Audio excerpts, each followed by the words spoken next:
Ini tanaman liar namanya ki urat.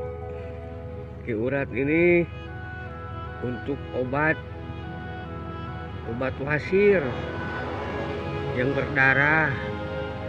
Kalau BAB ngeluarin darah, nah dengan ini pohon namanya ki urat. Sekali lagi, ini tanaman ki urat. Ini tumbuh liar tertentu.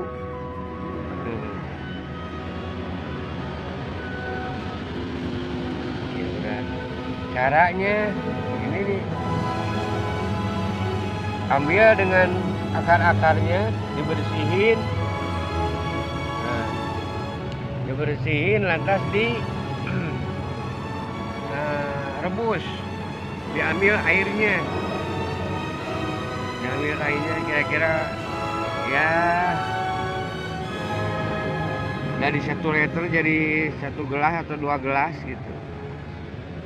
Insya Allah itu yang pendarahan atau yang ambeien jadi berhenti pendarahannya.